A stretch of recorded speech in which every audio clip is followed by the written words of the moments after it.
Thank you, Mr. Chair. And that was an interesting story about your having that experience when you're 8 years old. I understand President Zelensky had one too.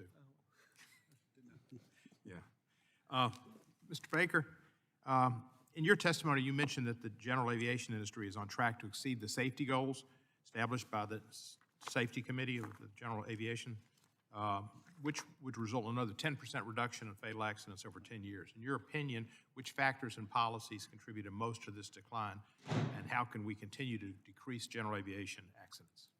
The question I appreciate is about safety and how do we keep on track with either the technologies that we continue to move through and get approved to be used in general aviation aircraft. For instance, ADS-B gives you traffic inside your aircraft, certainly has helped in terms of awareness and weather that comes into your cockpit today on your iPad or whatever device you're using.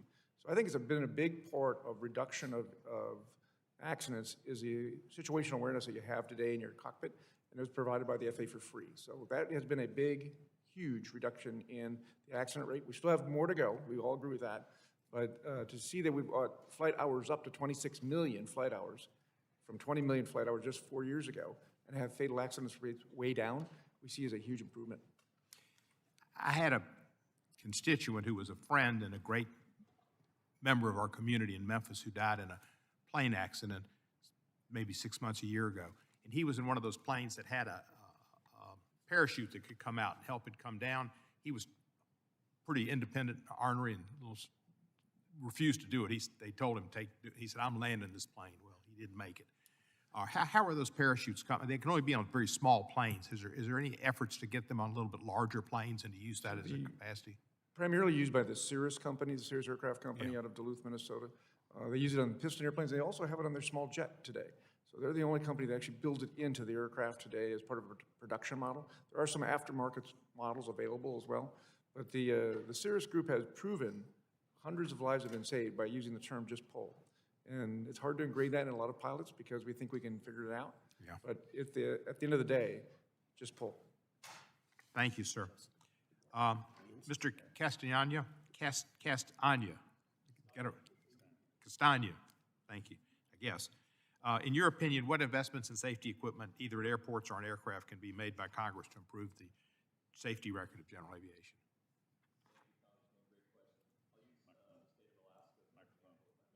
Your microphone's not on, I don't think. Thank you, Congressman. If I may, I'll use the state of Alaska as an example. With more than 200 airports throughout that state, 80% of the communities dependent on aviation for year-round access.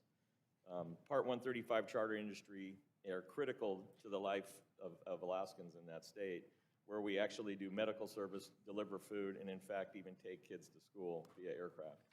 And the things that we can do in that area with the rugged terrain and the unpredictable weather is critical investments in weather cameras and weather stations that while they're in place today, they need to be upgraded and they need to be maintained. 20 years ago, we provided that system, and the agency announced there's 8 new automated weather observation systems bringing continuous real-time weather, which has a direct impact to safety of the operations of those flights. And while I use Alaska as just an example, those same automated weather systems and camera systems could be certainly used in the lower 48 states and more airports that would help enhance the safety of operations of general aviation activities. Thank you, sir. Mr. Baker, you mentioned the ALPA's high school aviation STEM curriculum. Nearly half your students are students of color. What steps can the committee take to continue to advance diversity in our aviation workforce? And how can a proposed National Center for Advancement of Aviation advance this goal? Something I'm very proud of, and thank you for that question about the STEM program that AOPA provides free to any high school that wants it. All we are required to do is teach the teacher how to teach the class. We made this product free from the 9th through the 12th grade because I want to make sure we could be in any school in the country. We do homeschools in Alaska. We do inner-city schools all over the country. About half the students are people of color that are taking this, and over 25% are young women that are taking this class. And it's a very hard and difficult class. In STEM education, you have to pay attention. And to have over 50,000 young people have touched this class already, the opportunity with putting the NCAA together is to broaden the reach of this. So every state, well, the 43 today, but we have states like Oklahoma that have 70 high schools that are teaching this today.